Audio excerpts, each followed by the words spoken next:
that she would have to be very beautiful. What do you mean?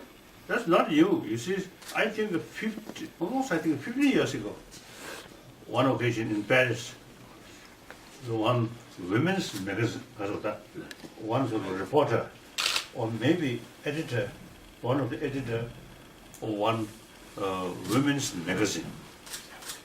You see, one interview.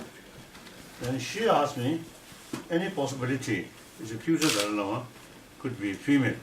Then I mentioned, yes, sure. In Tibetan tradition, among the reincarnation, one very, very high reincarnation, reincarnated Lama, female, who was 7 centuries now. One of the oldest, so much earlier than Dalai Lama's institution. The female institution, female Lama's institution, something to Ajapamu, almost is the same period, that of Karmapa. So Karmapa, earliest reincarnated sort of Lama, because you see the first Karmapa, at the time of his death, he clearly mentioned, my next life will born such time, such area, and parents such name. Very clear. So then, you see the second Karmapa, first Chusmichamba, second, I think, Karmapa Pokshi, then third Karmapa Rebetoji, like that. But what did you mean that she would have So to be very then, beautiful? then I think wait. Then I think the Karmapa, the 16th Karmapa, time of his death, you see, one sort of his kasota, writing something, and he will born such and such. That eventually become very controversial. I don't know. Which is true. I don't know. But anyway, so that's why you see the 7th Karmapa. One I chose, or firstly Siddhur Bushi found that, and another Karmapa Shamar Bushi chose. So, as yesterday I mentioned, a little bit of Lama politics. Now, here. You see, then I told that lady, is it very possible? I said, Dalai Lama, future Dalai Lama, the 15th Dalai Lama could be female. If female Dalai Lama comes, then must be very attractive. That I mentioned. That's obvious, you know. You see, the female, more attractive male, you feel more sort of closer feeling. And for male, you see, female, more attractive is better.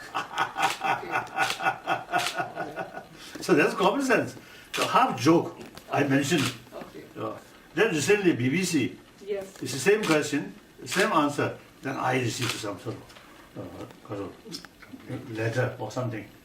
There is some kind of discrimination. Or Yes. something. Right. People saw it as anti-feminist. I don't know why. That's why. But it doesn't matter. Dalai Lama, tell me. So, I mean, what is the reason? Just I mentioned attractive. Then what is something, the negative impression to female? Why? because I think they felt that you were speaking about a superficial quality.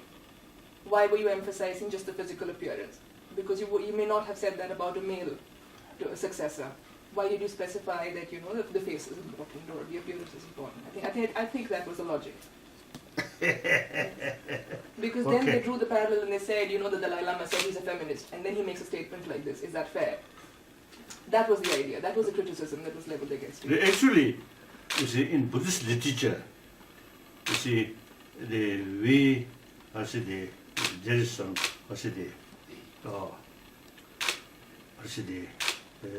in order to get effective life, human being, male also mentioned, then the attractive face also mentioned there, and long life, and sharp mind, and nice voice. These could be more effective serving others. So because of these, because of that, these things. So then I mentioned like that.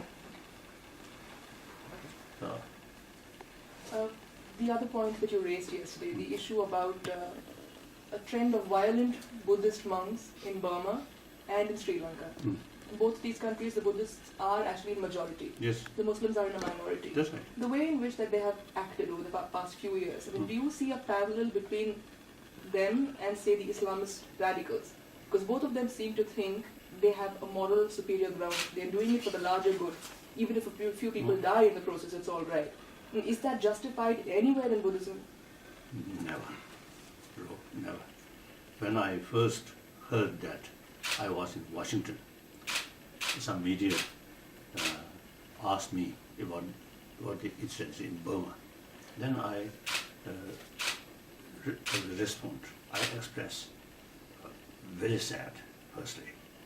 And then, secondly, those Buddhists should imagine Buddha's face. If Buddha there, he definitely 100% protect those Muslim brothers and sisters. No question. And furthermore, you see, Buddha, I think key message of Buddha is anathema theory. However, some of his teaching even sort of indicated there is some kind of atma. So that means he very much respect the individual's mental disposition. So accordingly, he teach. So he never say the highest viewpoint, which of course we believe that is his own sort of view. But he never say this is the sort of right view, all my follower must accept that. He never said that. So here, sometimes I jokingly telling, same teacher, Buddha, different philosophy, he taught among his teaching, different philosophical views there. This does not mean Buddha himself not very sure. His own mind is something confused. So one day he taught this kind of philosophy, next day different kind of philosophy. That means to see his own mind not very clear. So certainly not that. Nor he deliberately tried to create more confusion among his student or among his follower. That also not the case. Then answer is, he teach, very purpose of teaching is serving people, helping people. So philosophical view, to some people, you see, their mental disposition is such certain sort of philosophical views not suitable. Therefore, accordingly, he taught different philosophical views. So this, I think, very, very helpful to learn, you see, appreciate different traditions. There are different people who have different mental disposition. So, you see, different religion, different concept is very, very helpful. You've raised this issue with Aung San Suu Kyi, I believe. Yes, I mentioned. I think the second time, Prague, on Nobel laureate sort of meeting. It's that's my second meeting. First meeting in London, very short. The second meeting, at that time, I mentioned, you see, this problem. Aung San Suu Kyi as a Nobel laureate, and it should be something. And she told me, very complicated. What is the complication? Politics? Military, military support, isn't this? So she mentioned very, very complicated sort of situation. So I think since then, I think few years, he completely kept quiet. I mean, she kept quiet. So I have really disappointment. She already had the Nobel laureate name.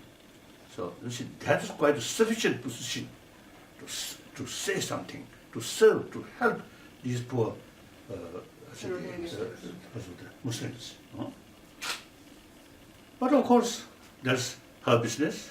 So where do you think the problem arises? Because if the state I think mainly economy. If religion and politics are not separated, is that where the problem begins? Or I think economy. Okay. Economy. See, more Muslim, and they, you see, their number increased, maybe, you see, I think economy. And the local farmers, Buddhist community, find some difficulties. Then, otherwise, this monk, no direct connection, I think, but local farmer, Buddhist, Muslim. So, but I don't know, you see, we need a detailed research work on the spot. What's the real causes? But general impression, of course, I feel, not only here, it's in many cases, I think the main factor of conflict is power or economy.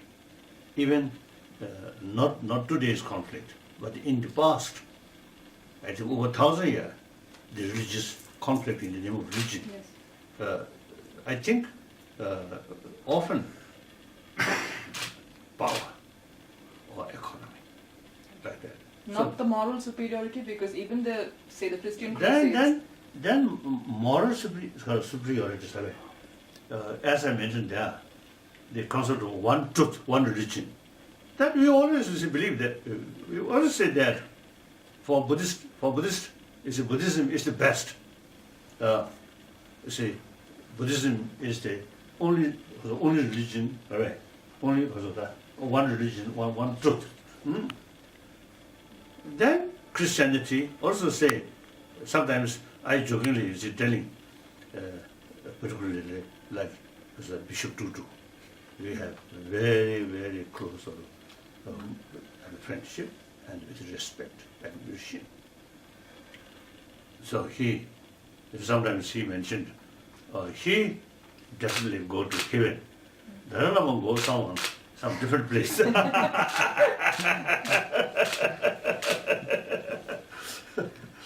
So like that, you see.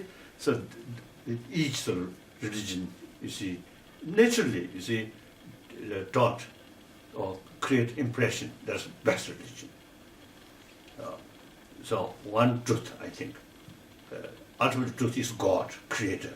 And from that viewpoint, we Buddhists are very, very sinful. Our destination is to go to hell because we do not accept God. Lord. But then, as I mentioned there, individual case, yes, okay, very good. Concept of one truth, one religion.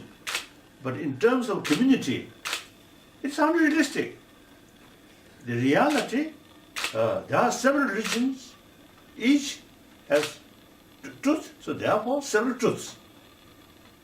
So Nalanda tradition, very much sort of Kasota, very much showing, you see, that thing. So therefore, so that's the problem. Now, therefore, India, I think over 3,000 years, around 3,000 years already. Firstly, I think over 3,000 years, Sangha philosophy, according to our literature, which translated from India, say over 3,000, the Sangha tradition. First it comes. Then from Sangha philosophy tradition, there are different schools come. Then about 2,600 years, then Jainism come. This is Jainism, no concept of creator. Then after, I think, again, it's about 2,000, around 600, I think between Jain founder Mahavira and Buddhist founder Buddha, I think between these two, I think 30, 40 years differences. Otherwise, quite close. So then Buddha come.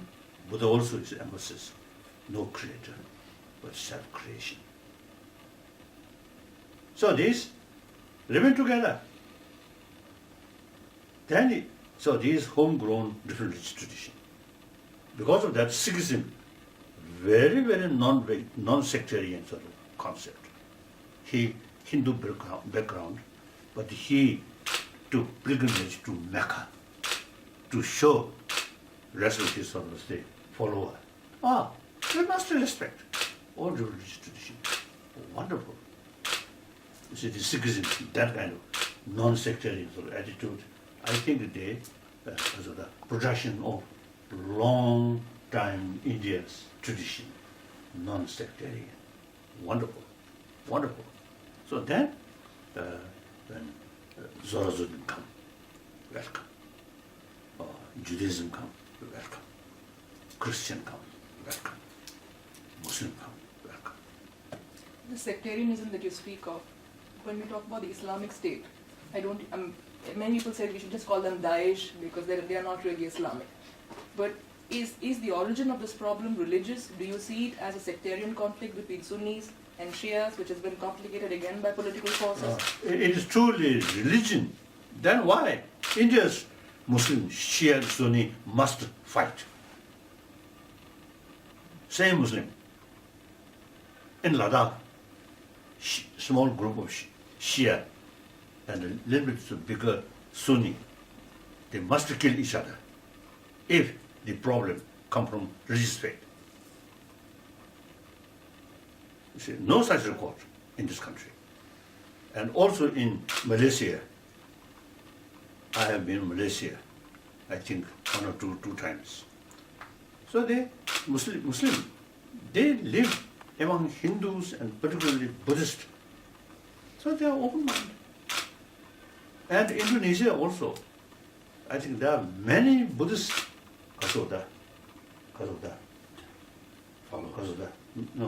Buddhist temples, ancient. So, young Indonesian Muslim, when they have some knowledge about past history, then they realize in that area, a lot of Buddhist. So that makes differences. Then the Arab area, a little bit isolated.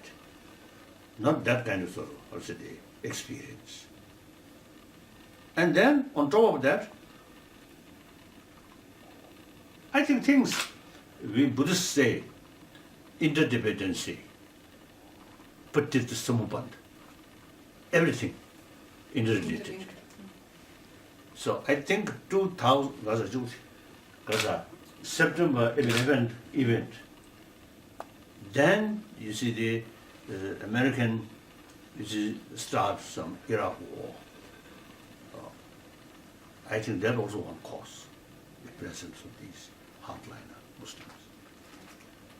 So is there a way so to this you see all you see the interdependency.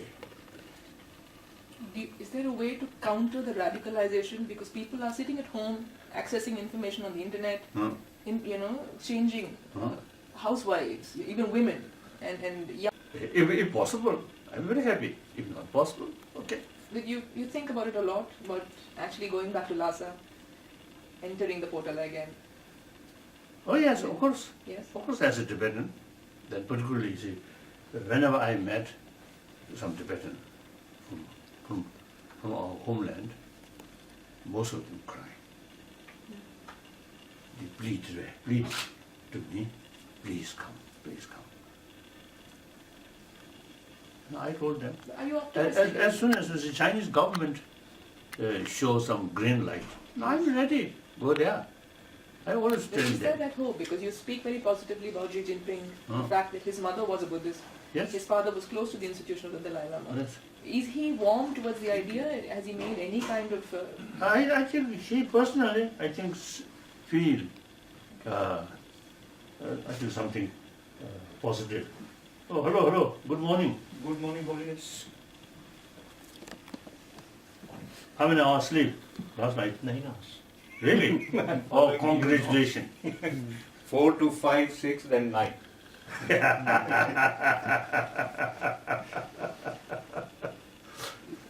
So I really, and then as well as the Chinese Buddhist, in recent years, you see, I think a few hundred Chinese from mainland China used to come and receive some teaching from me, and then some individuals, I think every week, some Chinese from mainland China. Most of them, when we met, cried. and so Kasuta requested me, please don't forget us, like that. Very sad, very sad. So how do you see this resolving? Because there is one school of thought that says India, in its own personal political interest, should pursue Tibet as the central policy when it talks to China. It should put it on the table and should say, because anyway, India did not have a border with China. Tibet was always a buffer. Yes, before, yes. Only when China annexed Tibet, it has become Indo-China border. Otherwise, it is Indo-Tibetan border, Yes. isn't it? Yes. So if India refers always to Tibet as autonomous, as a That's right. country, That's talks right. about That's Indo-Tibetan right. border police, Indo-Tibetan border, the map defines it like that. Mhm. And if India makes it a core issue in the talks with China, much in the same way that Chinese have started referring to Pakistan, to Kashmir, That's right. the one India, the one China kind of Yes, talk. yes. If that happens, I mean, do you think there is a lot more hope to speed this up, politically speaking? I think for the moment, I think too early to say definite. So is And there- then now Xi Jinping side also, Xi Jinping himself, he seems more realistic, more open-minded. But you see, among the establishment, still, the key sort of officials, hardliner. So whether true or not, I don't know. But there was, information or stories, right?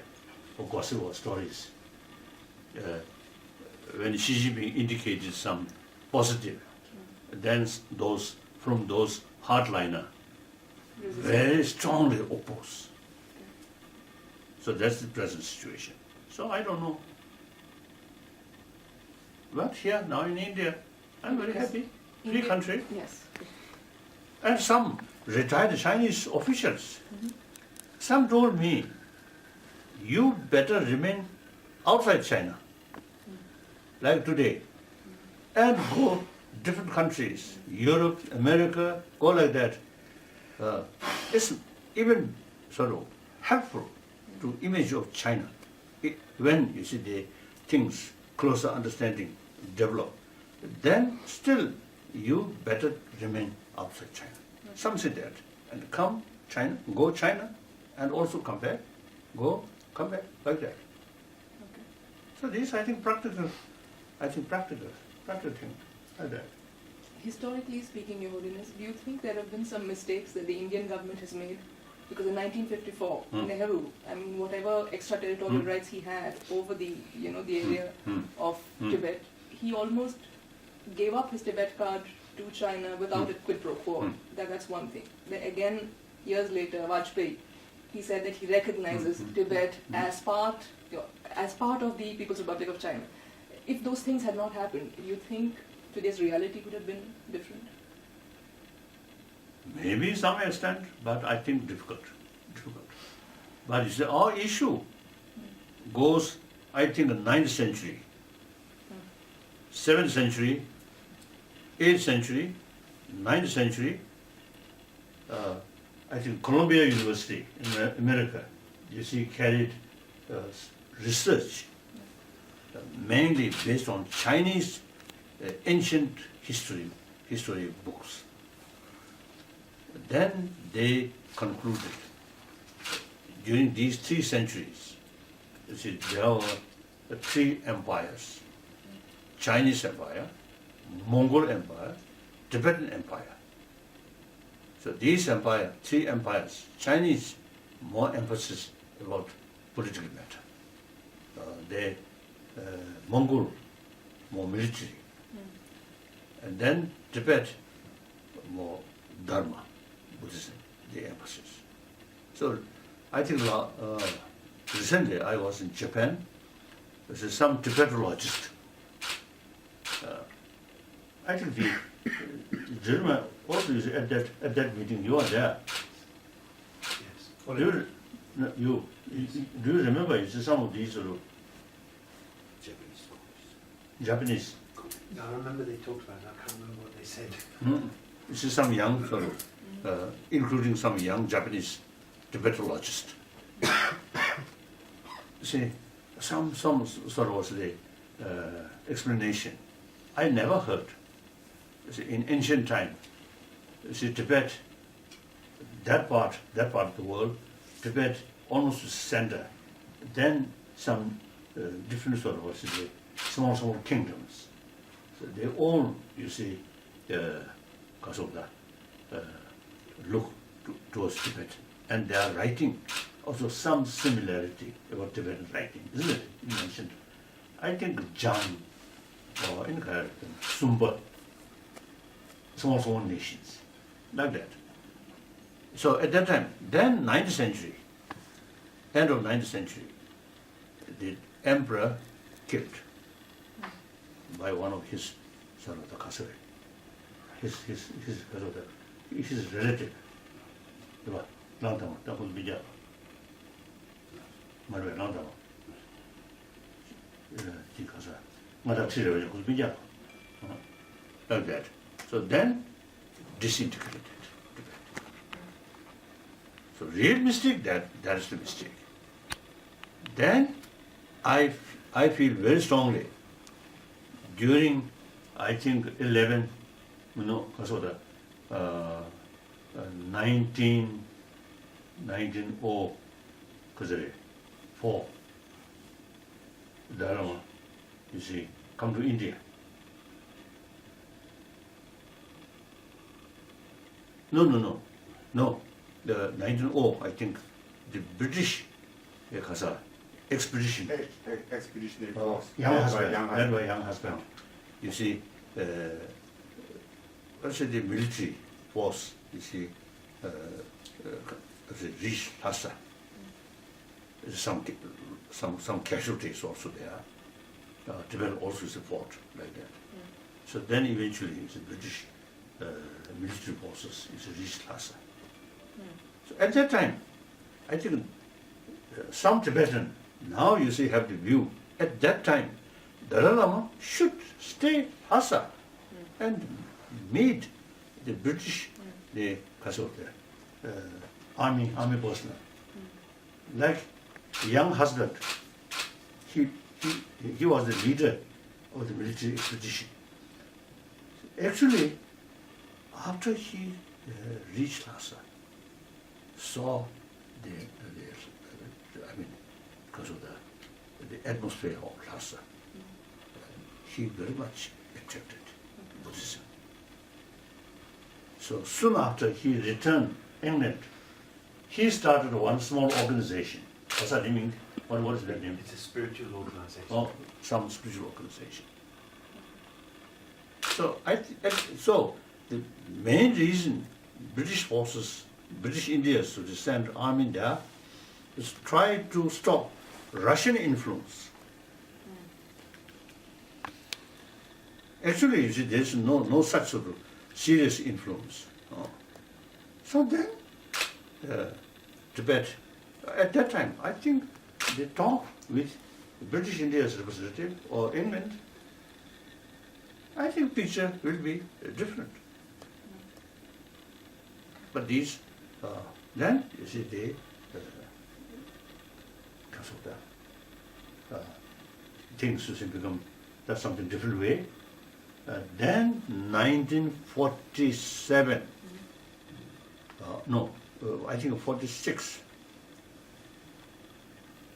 even our own high official, he took pilgrimage to India as a privately. He saw India's independent movement led by Gandhiji. So his own personal sort of, because of that, to me, secretary. Later, you see, I appointed he as one of our cabinet Kasham member. Wonderful person. He told me around 46 or 45, I think 46, you see, his boss, one high official, Tibetan government, pilgrimage, India, and he saw the India's independence movement, non-violent way. So he wrote a long letter to Tibetan government, wrote by that person, Wangdola, Wangdu Dorje. He wrote, he told me, suggested to Tibetan government. Now India, now really, there's something now moving. So this is the right time. Tibetan government should contact with new leaders in this country, including Mahatma Gandhi. But nothing happened. That's also one mistake. Then 48, the government of India sent a message to Tibetan government. Now things are rapidly changing. The communist China gaining more power. Now sooner or later will control. So Tibetan government should prepare new sort of eventual Eventuality. Strategy? New reality. some kind of think seriously how much Indian government can do. At that time, Sardar Patil there, and Nehru also, thinking. But then Tibetan government, say, or Tibet protected by God, so will not come. Then 1950, God, I think, went some different planet, so that lost.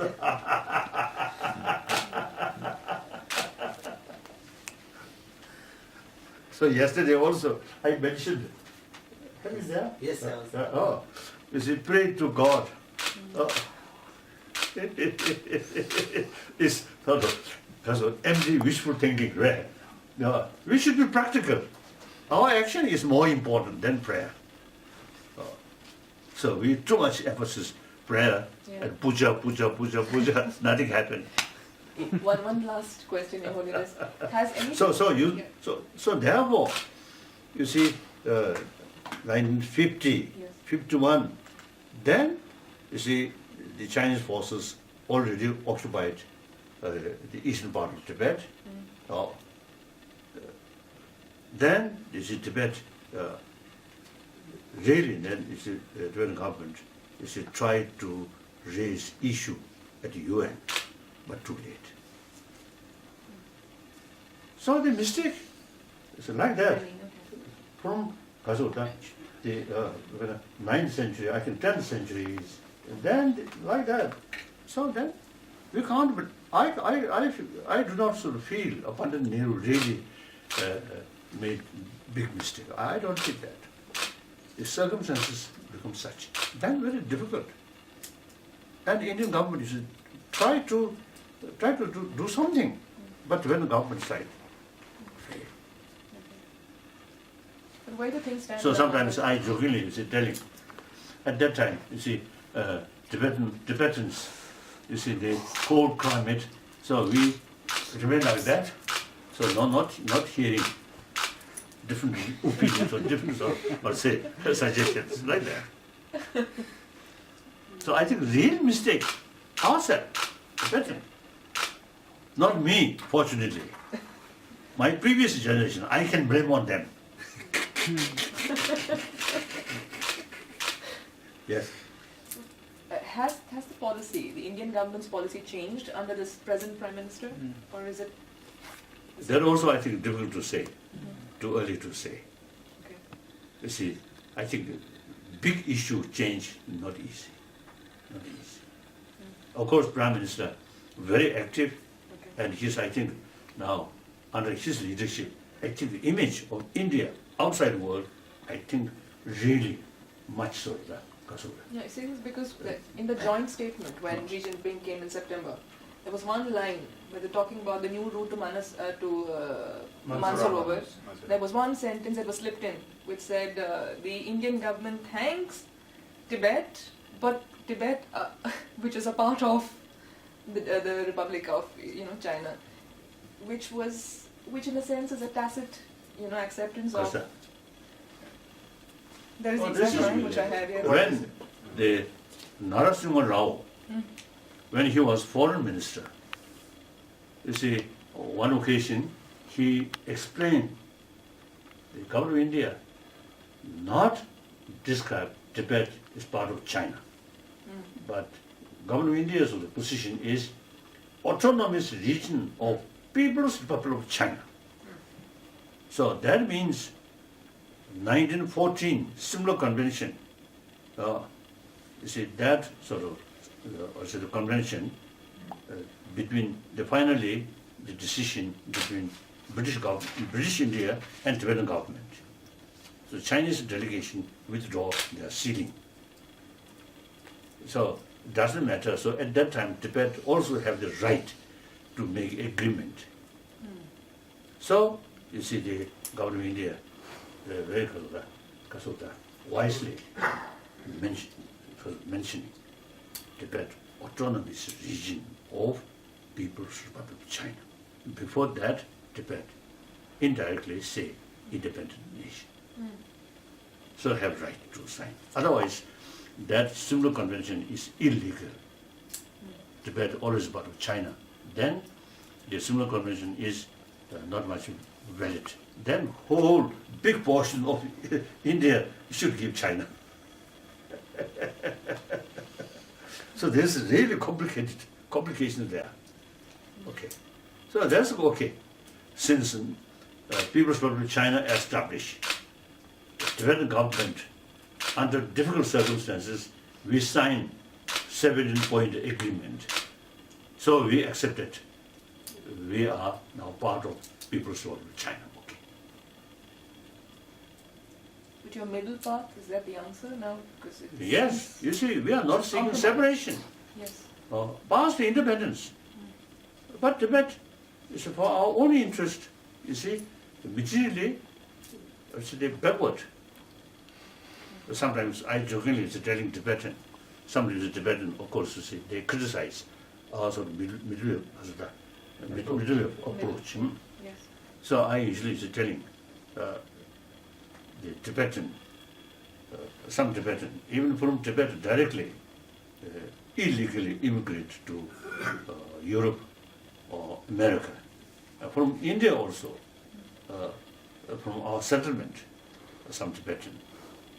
Of course, formally, I think few thousand, firstly 1,000 Switzerland, then about 600 to Canada, then another 1,000 to United States. These are formally sort of also they went there. So then, I think now America, maybe I think about six, 15,000, almost 15,000 Tibetan illegally immigrated to America. So I usually is telling those Tibetan illegally immigrate there, not seeking spirituality, but seeking dollar. So we also, you see, loves dollar, money, the economy. So remain People's Republic of China. Plenty of money there.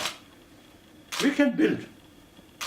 Let them build Tibetan economy, and provided must preserve the ecology and also use the natural resources.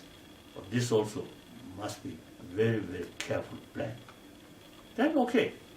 Then we have some unique cultural heritage and unique language, script.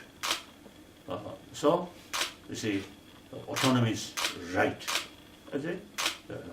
Preservation of our culture, including our language and our philosophical sort of knowledge, all these we have a right to preserve. That's a mutual benefit. One quick comment on, you've commented on this before, all the talk about intolerance in India, the secular fabric of India disintegrating, the majority versus minority. Do you see that as a real problem? You've lived here so long. I really was surprised now last some occasion, one occasion in Delhi, At the When Gymkhana you Club. were- At the Gymkhana Club Yes, in yes. Delhi. Oh. Yeah. You see, after my talk, as usual, I take some questions. And one young lady, you see, asked me, now there are tendency, the Indian Muslim, to send to Muslim countries. I am surprised. I told, no. Some individual. Very few cases. That's very few that's cases. what mischievous people always say possible. But overall, India, recently, Chennai, one sort of reporter asked me, then I mentioned 99% of Indian still have the tradition, religious tolerance and religious harmony. And 1% is possible. Still I believe that. Some politicians, you see, may express some different things, but that's individual expression. I think overall India still, you see, very much alive with religious tolerance. Like that. That I feel. And then meantime, it is important, you see, reminds public these sort of tradition is not only India's tradition, but very, very relevant to today's world. Okay, now your turn.